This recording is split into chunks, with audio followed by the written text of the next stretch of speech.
It's like your website, faster than expected. Mhm. .1, isn't it? Yes. Yeah.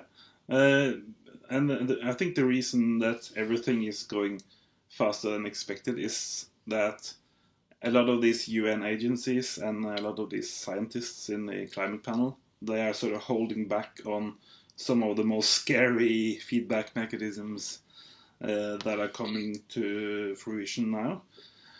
And from my own studies of the decadal averages, if you take 10-year averages for sea ice volume in the Arctic, it's very obvious to see that it's like a stone that is, you throw a stone and you can see the path down towards the ground, and it's going down all the way since like 92, 93.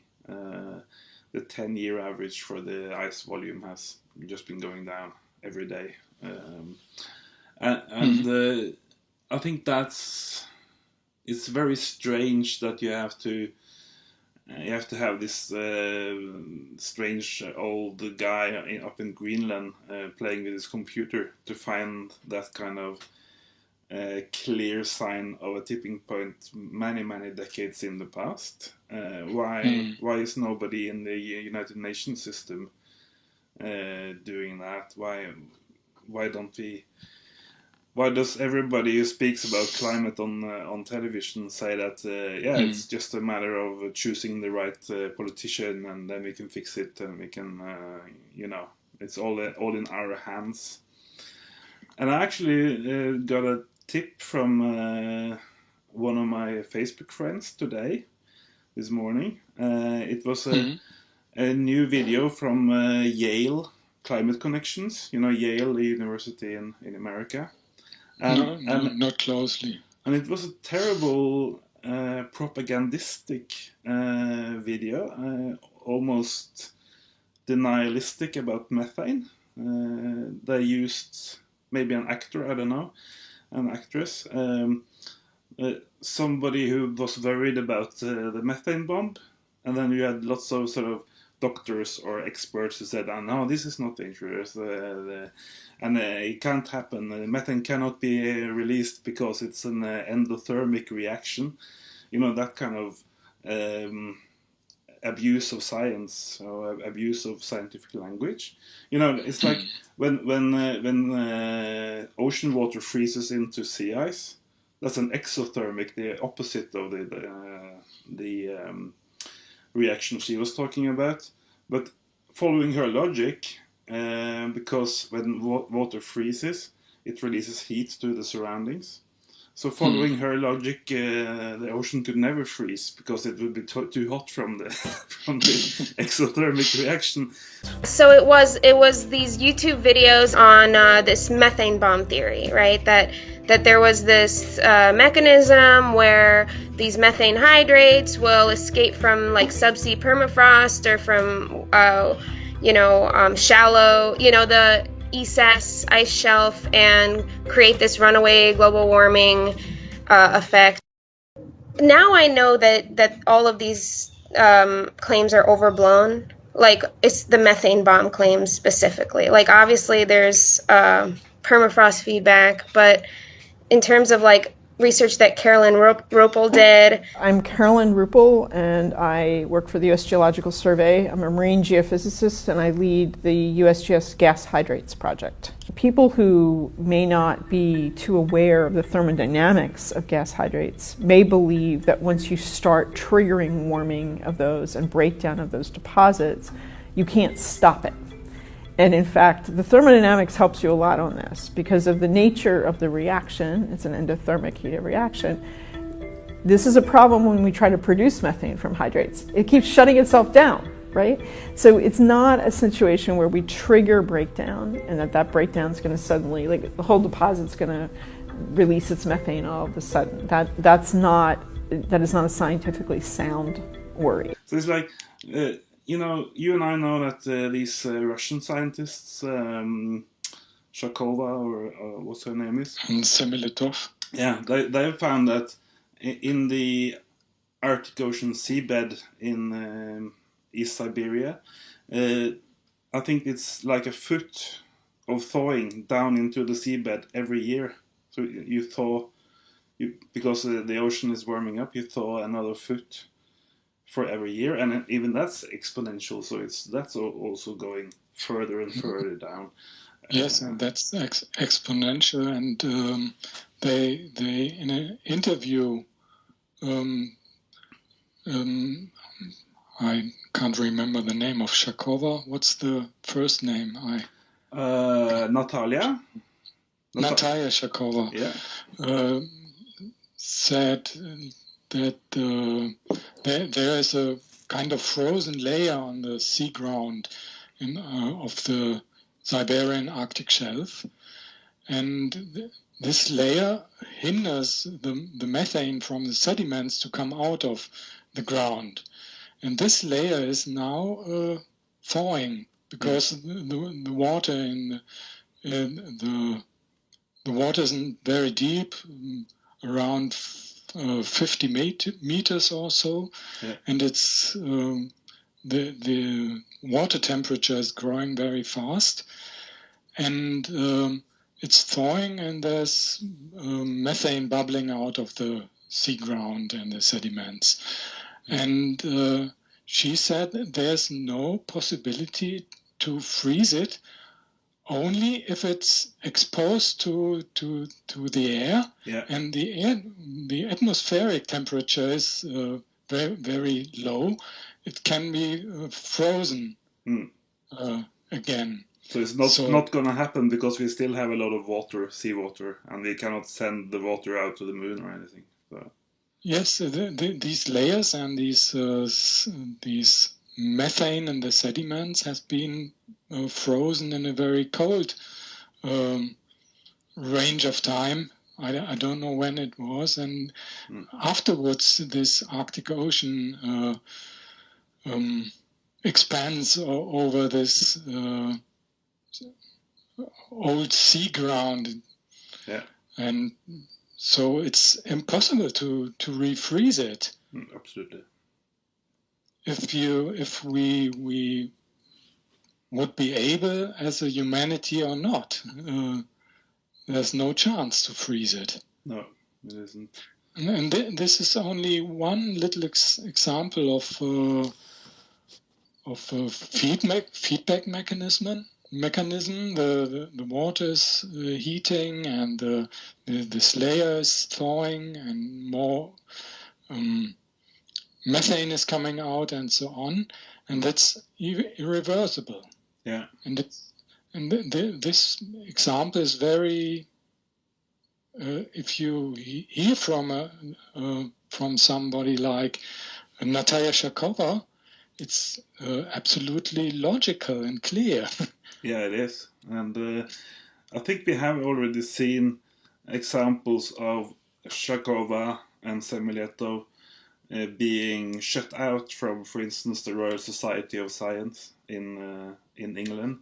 So this Yale climate connection video I talked about, they said that no, it was not kept under wraps. People, the politicians and scientists are not trying to hide these very dangerous mechanisms, but I can see, I can recognize what it looks like when some scientists have a very sound and very scientific report, and they are still shut out of the good society, or what I'm talking about. And you can just look at the IPCC itself, the climate panel. They have a modus operandi of leaving out big dangerous mechanisms, like in their fourth report, I think. How many reports do they have? 5 or 4? Well, I don't know exactly. I think the 5th has come out. Yeah, in the 2007 report, anyway, they were trying to figure out how much sea level rise we would have, by 2100, and then they left out Greenland, and they left out Antarctica. And the reason they left out the only big sources of frozen water was that no, it's difficult to know exactly how much will melt how soon, right? And then they just set the number 0 for Greenland and 0 for Antarctica, and they've done this with methane as well in 2014. Just saying that subsea methane will release only on millennial timescales or whatever. Yes. So they leave out these big things all the time, and I don't think Yale University is justified in saying that these things are not hidden from us, because I think they are. Where do you get your data for the curves of the Arctic ice volume and so on? Yeah, what's your main source? I use the most agreed upon source, which is the University of Washington. Washington State in America. The Pyomas ice volume series. And, I used to get it from there, but because of the shutdown in America, there hasn't been any new numbers since November 2018. So it's very exciting to see if we will ever get sea ice volume numbers back up. It seems everything is shut down. I've seen this curve, or I don't know if we can call it curve. It's just you wrote in your blog it's falling like a ball in the ballistic curve. Yeah. So why do you use 10 year average? It's a good question. I have tried to explain it in different ways, but you can start with having only one day, looking at only one day of volume, and then you will go up and down, more or less randomly. Even in winter, the ice can go down a day, like a freak, like an exception, and you can have weekly averages and monthly, yearly, etc. So in order to find the sort of the real scale for looking at the sea ice, I've experimented with 1 year, which I used for a long time, and I made some graphs for 2-year average, 3-year average, 4-year average, and the interesting thing is that all of these long averages, 1, 2, 3, 4, 5, 6, 7, 8-year averages, they go sometimes up and down, even though the big trend is down. So, but when you come up to 9 and 10 years, it's always down from the start of the series in 1979. Then the 9-year averages and 10-year averages go only down, which I think is kind of a more accurate picture of the Arctic, because it's like when it's spring in Germany, let's say March, April, May, everybody knows that in general it gets warmer every day, right? But sometimes you have some fog or some wind from the Arctic or whatever, and you can have 5 days where it gets colder and colder, even in April, May, right? But if you were to explain April, the concept of April, to your child, for instance, you wouldn't say that now it gets colder and colder in April every day. So that then you already use a sort of average, because you are older than your child, obviously. So then you can say that, no, but we do get warmer and warmer and closer to summer, even though it doesn't look like that right today. So I'm kind of doing the same thing in simplifying what we are seeing. Then I choose the 10-year, and because a 10 is a round number, you know, and it's not cherry picking like making the 7-year or the 9-year. That's sort of more like cherry picking because that specific graph looks, you know, you feel that I might feel that I could use that, but I use 10-year because then you take away the year-to-year ups and downs, which are natural in the system, you know. And it's going down since, I think, 30 years or so. 25 years and a couple of months. What? 25, yes. Yeah. It's always going down, and I think that there must be a strong connection between CO2 and the trend of the Arctic ice volume. Yeah. Do you agree? Absolutely, but I think also I also think that these are self-reinforcing feedbacks. You know, that my impression is that we triggered this runaway ice melt in the 70s or 80s. Then it was already too much carbon in the atmosphere. So we triggered these mechanisms, and you know, methane was coming up already, you know, back then too. But it's just much faster today, and you also have these lags. It's like, you know, some people like to blame Donald Trump for the climate change we are seeing today, but it's more like Bill Clinton, Bill Clinton's carbon dioxide emissions that we are seeing causing all these wildfires in America, because there is these decades long lags from emissions and to the warming effect of them, right? So yes. So I actually believe that we are now past repair, you know, beyond repair. Fubar fucked up beyond all repair.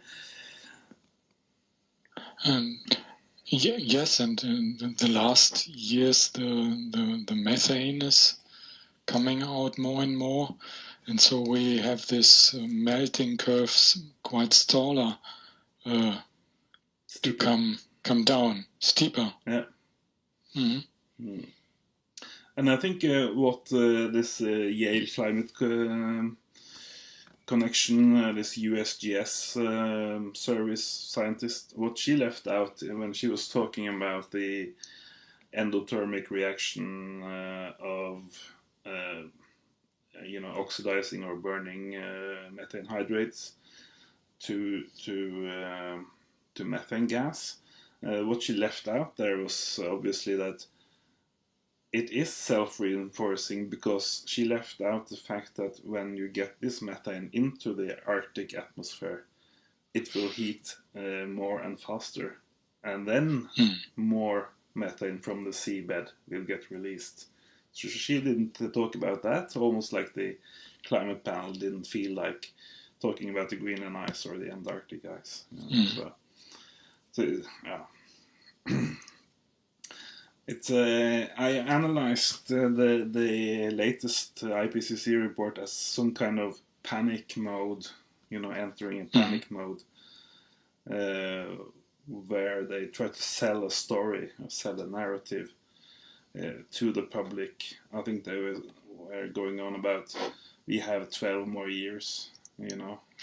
Yes, and this report that we can read is the comparison for politicians, I think. Yeah. You've read, or did you have the original text? Yeah, I don't know the original as well. We won't get it.